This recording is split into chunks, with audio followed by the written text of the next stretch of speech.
ភាពនៅស្រុកស្រែខាងអង្គរជុំ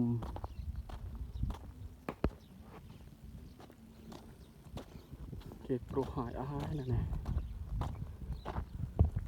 ឡើងដោះព្រាតទៀតហើយខៀវស្ងាត់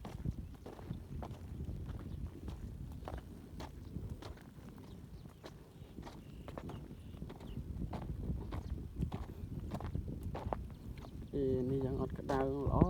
យ៉ាងពេលថ្ងៃក្តៅពេកភ្លៀងពេក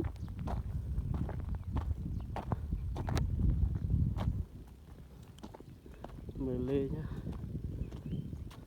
នេះផ្លូវដែលធ្វើ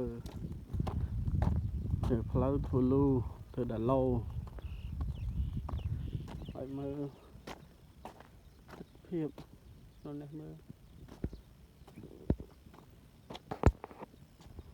ខៀវស្ងាត់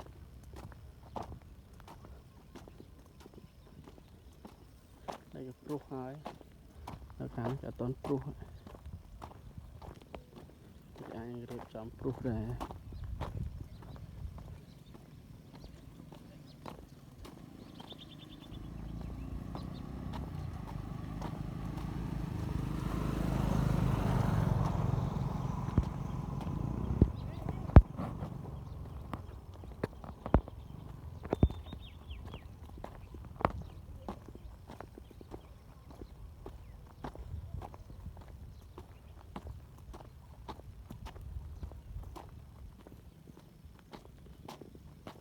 ខាងណាដីធំឯដើមឈើគេអត់ទាន់កាប់ចោលទេនៅនេះនៅវាលស្រែក្នុងវាលស្រែគេចឹងគេអត់កាប់ចោលគេទុកឲ្យម្លប់តិចមកបែបមួយយ៉ាងគេខាងនេះ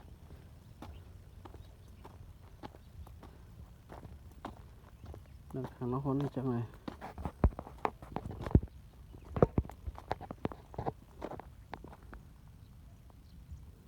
នៅទាំងអស់នេះផ្លូវដែលធ្វើផ្លូវនេះក្រាលគ្រោះក្រហមឥឡូវទឹមតែដីសហើយផ្លូវ5គីឡូកន្លះពីបឹងខ្យងមកដល់ដូនម៉ែវមកដល់ផ្លូវជាតិ